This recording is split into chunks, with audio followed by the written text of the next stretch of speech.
നടി എന്നതിലുപരി ഇൻഫ്ലുവൻസറായിട്ടാണ് അഹാന കൃഷ്ണയ്ക്ക് ജനപ്രീതി നേടാനായത്. വിരലിൽ എണ്ണാവുന്ന സിനിമകൾ മാത്രമേ അഹാന അഭിനയിച്ചിട്ടുള്ളൂ. ഓരോ സിനിമ കഴിയുമ്പോഴും വലിയ ഗ്യാപ്പും കരിയറിൽ വന്നു. എന്നാൽ ഒരു മുൻനിര നായിക നടിക്ക് ഇന്ന് ലഭിക്കുന്നതിനേക്കാൾ ജനശ്രദ്ധയും ആരാധക പിന്തുണയും അഹാനയ്ക്കുണ്ട്. അഹാനയെ മാതൃകയായി കാണുന്നവർ ഏറെയാണ്. താരകുടുംബത്തിലെ ഏറ്റവും പക്വതയും ഉത്തരവാദിത്തമുള്ള ആളായിട്ടാണ് അഹാനയെ ആരാധകർ കാണുന്നത്. ചെയ്യുന്ന കാര്യങ്ങളെല്ലാം അഹാനയുടേതായി സ്റ്റൈൽ ഉണ്ടെന്ന് ഇവർ പറയുന്നു. സഹോദരിമാരെല്ലാം ഇൻഫ്ലുവൻസേഴ്സ് ആണ്.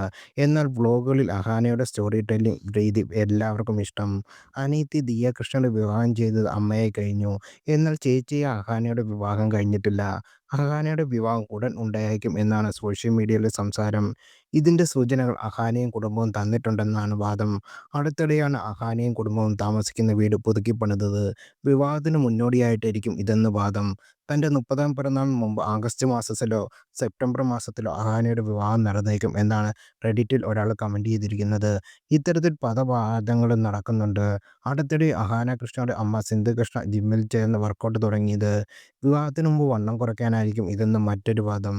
തുടക്കത്തിൽ കുഞ്ഞിന് അഹാനയുടെ കല്യാണത്തിന് സ്യൂട്ട് ധരിക്കണമെന്ന് ദിയാകൃഷ്ണ ഒരു ബ്ലോഗിൽ പറഞ്ഞിട്ടുണ്ട്. ഇതെല്ലാം കൂട്ടി വായിച്ചാണ് അഹാനയുടെ വിവാഹം ഉടനുണ്ടാകുമെന്ന് വാദം വരുന്നത്. സിനിമാറ്റോഗ്രാഫർ നിമിഷ് രവിയാണ് അഹാന കൃഷ്ണ പ്രണയത്തിലാണ് ഏറെക്കാലമായി സംസാരമുണ്ട്. അതേസമയം അഹാന ഇതുവരെ ഇതിനെക്കുറിച്ച് പ്രതികരിച്ചിട്ടില്ല.